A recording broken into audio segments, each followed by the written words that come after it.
Air hostess کے اخلاق کتنے خاندانی. ہم قرآن و سنت میں جو اخلاق دیکھتے ہیں نا، ایئر ہوسٹس کے علاوہ وہ اخلاق مجھے کم از کم کہیں بھی نظر، سوائے مولانا طارق جمیل صاحب میں ہوں گے، اس کے بعد ایئر ہوسٹس میں ہوں گے، اور کہیں نظر نہیں آتے. مولانا طارق جمیل صاحب اللہ ان کی عمر برکت، ان میں دیکھے ہم نے بہت برداشت اللہ نے دی ہے. ان کی فون پہ کال ریکارڈ ہوئی تھی نا، کسی نے اتنی بدتمیز بات کی، کیسے شاید میرے اندر بھی نہیں برداشت ہوئی اتنی. ایک ایئر ہوسٹس میں ہم نے دیکھا ہے، نبی صلی اللہ علیہ وسلم نے فرمایا مسکرا کے بات کرنا صدقہ ہے. ایئر ہوسٹس کیسے بات کرتی ہے؟ بولو. مسکرا. قرآن کہہ رہا ہے کہ چیخو مت، ان انکر الاصوات لصوت الحمیر، اونسی آواز سے بات مت کیا کرو، جب بات کرو نرم لہجے سے. کیوں؟ سب سے بری آواز گدھے کی ہوتی ہے. تو اللہ کہتے ہیں تم گدھا بننا چاہتے ہو انسان؟ گدھے اور انسان میں ایک بڑا فرق آواز کا ہے. گدھے کی بات غلط نہیں ہوتی، اسٹائل غلط ہوتا ہے. گدھا جب چیختا ہے ڈھینچو ڈھینچو تو مطلب کھانا چاہیے نا، تو بات غلط کر رہا ہے کیا؟ بات غلط کرتا ہے؟ بتاؤ بھائی، ڈھینچو ڈھینچو بول رہا ہے، لوڈ زیادہ ہے یار، اس کو تھوڑا ہلکا کرے یار، یہی مطلب ہوتا ہے نا اس کا. تو بات غلط ہے بھائی، لوڈ اتنا ڈال دیا اس کو تو چیخے گا نا، تو کہے گا یار تھوڑا ہلکا. تو بات صحیح ہے نا، لیکن تمیز سے بھی تو کہہ سکتا ہے. کتنی تمیز سے ایکسکیوز می سر پلیز، اس طرح کی بات کرتے ہیں. ایئر ہوسٹس اسٹائل میں بات کرتی ہے. تو چائے کافی ختم ہو گئی، بڑی تمیز سے. یہ تھوڑی سینڈل اتار کے مارے کہ بدتمیز آدمی، ابھی تو چائے منگوائی ہے، دوبارہ کیوں منگوا رہا ہے؟ پیشاب تیرا کہاں کرے گا تو پیشاب جا کے ہے؟ ابھی جہاز لینڈنگ کرنے والا ہے، سیٹ بیلٹ باندھی ہے، جب تیرے کو پیشاب آئے گا تو پھر اٹھے گا واش روم جانے کے لیے. بار بار چائے پی رہا ہے، بار بار. کبھی ایسے بولتی ہے سر ایکسکیوز می سر، بس سیٹ بیلٹ. تو گدھے کی بات غلط نہیں ہوتی، اسٹائل کیا ہوتا ہے؟ غلط ہوتا. اللہ میاں نے یہ بولا کہ بات بھی صحیح ہونی چاہیے، اسٹائل بھی کیا ہونا چاہیے؟ وہ اسٹائل اگر میں قسم اٹھا کے کہوں نا تو غلط نہیں ہوں گا. ایئر ہوسٹس کے علاوہ ہمیں کسی میں نظر نہیں آیا کہ بات تمیز سے اور فلانا. تو بھائی جو اخلاق پیغمبر سکھانا چاہتے ہیں بیوی کو کہ شوہر سے ایسے بات کرے، شوہر کو کہ بیوی سے ایسے بات کرے، وہ اخلاق میاں بیوی میں تو شارٹ ہیں. جو اخلاق اللہ سکھا رہے ہیں کہ باپ کے سامنے ایسے بات کرو، ماں کے سامنے ایسے بات کرو، اتنے فضائل اللہ میاں نے سنائے. نبی نے فرمایا قیامت کے دن میرے سب سے قریب وہ ہوگا جس کے اخلاق سب سے اچھے ہوں گے. گھر میں سب سے اچھے اخلاق ہوں گے، باہر نہیں. سب سے اچھے اخلاق کس کے؟ جس کے گھر میں اچھے اخلاق ہوں گے. تو وہ اخلاق ہمیں ایئر ہوسٹس میں نظر آتے ہیں. او بھائی ان کو کس نے، وہ تو کسی کا جنت پہ ایمان ہوتا ہے، کسی کا نہیں ہوتا. بہت سی تو غیر مسلم ہوتی ہیں، اس میں جنت جہنم کو مانتی نہیں ہے. تو آخر ان کو موٹیویشن کہاں سے مل رہی ہے؟ اتنے اچھے اخلاق ان کے پاس. 100 دفعہ بٹن دبائیں آپ. ایک ایئر ہوسٹس مجھ سے ملی، اس نے کہا میں نے آپ کا ایئر ہوسٹس پہ اخلاق والا بیان سنا ہے. بالکل صحیح ہے.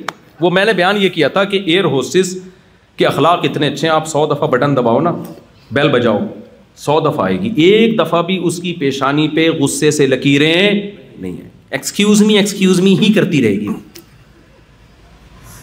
لیکن یہی ایئر ہوسٹس جب کسی کی بیوی ہو، شوہر نے دیکھا یہ ایئر ہوسٹس کے اخلاق، جب سفر کر رہا تھا شادی سے پہلے جہاز میں نا، بٹن دبایا، چائے کافی، سر انگلش سب اردو انگلش مکس چل رہی ہوتی ہے. بڑا خوش ہوا، متاثر ہوا. اس نے کہا یار شادی کے قابل صرف یہ ہے.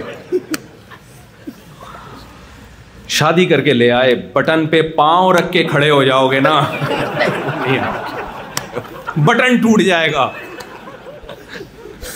نہیں آئے گی وہ. نہیں، کیونکہ آپ اس کو وہ تنخواہ نہیں دے رہے جو کمپنی دے رہی. کمپنی اور ریٹائرمنٹ پہ اس کو الگ پیسے دے رہی ہے، تنخواہ الگ دے رہی ہے، علاج اس کا فری ہو رہا ہے، بہت ساری سہولتیں مل رہی ہیں.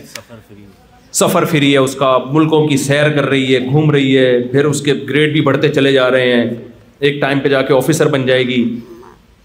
تو اس کو موٹیویشن مل رہی ہے پیسوں سے، عزت سے. تو وہ کیا کہتی ہے؟ اس کو محبت ہے پیسوں سے، ہر ایک کو ہوتی ہے، اس کو بھی ہے. تو یہ محبت نے اس کے اخلاق ٹھیک کر دیے کہ نہیں کر دیے؟ کیا خیال ہے بھائی؟ اگر اس کو اپنے شوہر سے بھی اسی طرح محبت ہو جائے، عاشق ہو جائے اس کے اوپر، وہاں بھی بٹن دباتے ہی، بٹن دبانے سے پہلے پہنچی بھی ہوگی. لیکن عام طور پہ چونکہ اتنی جذباتی محبتیں ہوتی نہیں ہیں میاں بیوی میں، شروع میں ہوتی ہیں، اس کے بعد پروگرام بڑھ جاتا ہے تھوڑے دنوں میں.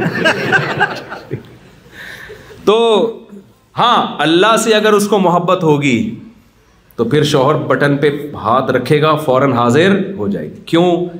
بھائی اس کو پہلے سیلری سے محبت تھی، اب کس سے ہے؟ اللہ سے. اور اس کو نے اللہ کے رسول کا یہ پیغام سنا ہوا ہے کہ وہ عورت جنت میں نہیں جا سکتی جس کا شوہر اس سے ناراض دنیا سے چلا گیا نا. جنت کا راستہ نبی نے فرمایا جس عورت کا شوہر ناراض ہو کے اس سے سو جائے وہ اس کی تہجد بھی اللہ قبول نہیں کرتا. اب اللہ سے محبت ہوگی تو اللہ کی محبت میں پھر اچھے اخلاق کر لے گی. اسی طرح شوہر کو بیوی کا حق جب ادا کرے گا جب محبت کس سے ہوگی؟ بولو اللہ سے. کتنے لوگ میں نے دیکھے ہیں اپنی زندگی میں دیکھے ہیں 30 سال بیوی پیرالائز رہی ہے اس کی خدمت میں گزار دی. کیوں بھائی؟ یار کسی کی بیٹی ہے یار، اگر میں اس کو اس حال میں چھوڑوں گا تو میں اللہ کو کیا منہ دکھاؤں گا؟ اللہ کی محبت میں برداشت کیا، پیرالائز بیوی ہے، یعنی شادی کے بعد کوئی بیچاری کو ہو گیا عذر، زندگی مرگی کے دورے پڑنے شروع ہوئے، عورت کو برداشت کیا. نہیں بھائی علاج کراتے رہے. ایک دفعہ پیشانی پہ لکیر نہیں آئی کہ یار کہاں پھنس گیا میں. کیوں بھائی؟ ہم نے یہ اس کا اجر کون دے گا؟ تو بھائی جب تک اللہ آپ کی ڈکشنری میں آپ کی سوسائٹی میں نہیں ہے آپ اچھا انسان بننے کا تصور دماغ سے بولو نکال. اللہ سے محبت ہوگی تو سارے کام ہو جائیں گے ورنہ نہیں ہو سکتے. میں سمجھا پا رہا ہوں اپنی بات؟ اللہ سے محبت ہوگی تو شراب چھوٹے گی، اللہ سے محبت ہوگی زنا چھوٹے گا، اللہ سے محبت ہوگی بیوی کا حق ادا ہوگا، اللہ سے محبت ہوگی ساس سسر کا احترام کرو گے، بھائی یہ ماں باپ کی طرح ہیں. اللہ سے محبت ہوگی عورت اپنے ساس سسر کی خدمت کر لے گی. بھائی اللہ نے انسان میرے سے ایک ریلیشن، آج ہر آدمی انڈیویجولی زندگی گزار رہا ہے، انفرادی، میری پرسنل لائف. خوب سمجھ لو گوروں کے ہاں اچھائی اور برائی کا تصور الگ ہے، اللہ کی نظر میں اچھائی اور برائی کا تصور الگ ہے. یہ مت بھول جانا کہ آپ مسلمان ہو، آپ کلمہ گو ہو، آپ قرآن کو مانتے ہو، ہمیں قرآن نے ہدایت دی ہے. ان کے ہاں جوا کھیلنا برا بولو نہیں ہے. قرآن کہتا ہے انما الخمر والمیسر والانصاب والازلام رجس. اے ایمان والو شراب اور جوا پلید ہے، حرام نہیں کہا، پلید کہا ہے. حرام سے اوپر کا لفظ ہے پلید. حرام تو بہت ساری چیزیں ہوتی ہیں، ناپاک تھوڑی ہوتی ہیں. چوری کا مال حرام ہے، ناپاک بولو نا نہیں ہے. لیکن اللہ نے جوے سے جیتے ہوئے مال کو کہا ایسے جیسے گوں کھا رہے ہو، اتنا حرام ہے، گند کھا رہے ہو تم. شراب کو اللہ نے صرف حرام نہیں کہا، شراب کو کیا کہا؟ پلید. آپ کسی سے چوری کر کے مال کھاتے ہیں، آپ آب زمزم کی بوتل چوری کر کے پی رہے ہیں، حرام ہے، پلید تھوڑی ہے. لیکن اللہ کہتا ہے کہ تم اگر شراب پیتے ہو صرف حرام نہیں ہے بلکہ کیا ہے؟ پلید ہے. کپڑوں پہ لگ جائے گی، نماز نہیں ہوگی. گوں کیوں کھا رہے ہو تم؟ یہ انسانوں کے کھانے کی چیز اور پینے کی چیز بولو نا نہیں ہے. تو غیر مسلموں کے ہاں اچھائی برائی کا معیار الگ ہے. اسلام کا معیار کیا ہے؟ اسلام وہ بتاتا ہے جو اللہ کہہ رہے ہیں. اسلام انسانوں سے پوچھ کے تھوڑی بتائے گا. انسانوں سے پوچھو گے تو انسان سب سے پہلے اپنے آپ کو فیور دیں گے. اگر کوئی شراب پیتا ہے وہ شراب کو برا کہے گا؟ وہ لاء میں اللیگل قرار دے گا؟